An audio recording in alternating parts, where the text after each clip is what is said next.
All right, Coach. Coming off a win at IUPUI, it's a 3-match unbeaten streak now. Is that a product of anything you've done differently over those 3 games, or is that just a product of continuing to do what you've been doing and the results are coming now?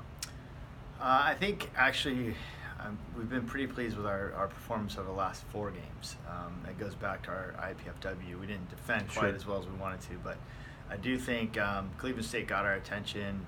We began kind of loosening up a little bit tactically and letting them play a little bit more, letting them let it rip. And actually, I think they've played better. I think they've connected more. I think they've created more. I think they've played it with a little bit more urgency and energy, and it's good to see some results happening. Coming off, again, a win in overtime like that, kind of a dramatic ending, does that give you any momentum toward the next match, or is that pretty much gone when that day ends? And we don't believe much in momentum. I think obviously it's a great way to win a game. When you get to overtime, we've been in a lot of them this year. It's a real test of your courage and your guys' willingness to work and believe and continue to persevere, and we did, and especially right at the end of the clock's ticking down. So great way to win, but the next game is completely different. It's a conference game. Sure.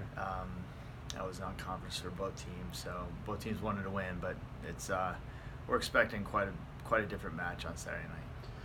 Yeah, and about Saturday night, we've talked about there's really no easy games, easy opponents in the MAC, but Northern is just a vastly improved team. I believe they flirted with the national rankings. 7 wins, they more than doubled last year's total already.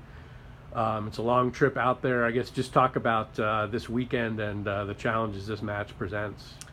They're good. The biggest challenge is NIU. There's some other things with travel and traveling in the midweek and 2 overtime games in a row. So this will be our 3rd game in a week. So there's some other challenges, but the biggest one is going to be NIU. They made a fantastic turnaround based from last year, and not just in their record, but if you just watch them play, they look like a completely different team. They look like they're getting results. They know how to win games, and but MAC is different. So this will be a big test. All right, sir. Thank you very much. Thanks.